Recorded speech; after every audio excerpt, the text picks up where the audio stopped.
Nakikitaan po natin ang magandang punto. May punto talaga. Itong post na ito ng isang netizen dito sa group ng mga loyalista. Kung babalikan po natin, negosyante itong mga Romualdez. Ibig sabihin, matagal na po silang mayaman.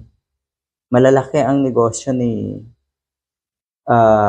Speaker Romualdez. Hindi sa kinakampihan natin yung mga yan, pero ang pagkakaalam ko talagang mayaman na sila mula pa noon. Ay ano nga ba ang ipagmamalaki na itong mga Duterte? Yung pamamayagpag nila sa politika sa Davao at syempre gustong sakupin ang buong bansa. Yan po ang malaking pagkakaiba. Nauna na ring napabalita na ang totoong may ambisyon at naghahangad na maging presidente nga ay atong si Sara Duterte. At ano daw? Nasa kanya na daw sana ang presidential position. Kaya lang, nagbigay daan daw siya kay PBBM. Talaga?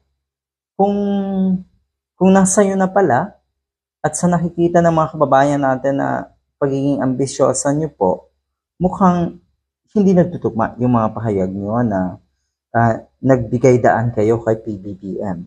Mukhang hindi talaga nagkakatugma. Sigurado kasi may iba kayong plano. Dahil nakikita ko rin na baka nung nakaraang eleksyon, hindi ka rin masyadong confident na mananalo ka. Kung sakaling na tatlo kayong naglaban-laban, Atty. Leni Robredo, PBBM, at syempre nga, kayo.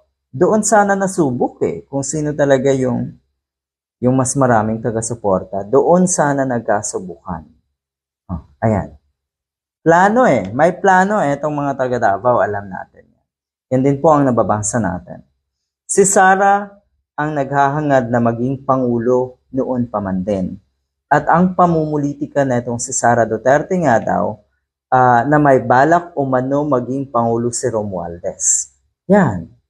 Kaya, inunahan niya ng pamumulitika. Sa estilo ng mga pananalita kasi ni Sara Duterte, mawalang galang na po pero lahat ng ibinibintang niyo sa iba, yan po ang nakikita ng mga kababayan natin, ng taong bayan, sa inyo. Kayo po yun. Kasi kung talagang matino ka, malinis ka, siguro mas maigi sagutin mo yung mga aligasyon sa paraan na diplomatic, hindi yung nagwawala, hindi yung nag-aalburuto.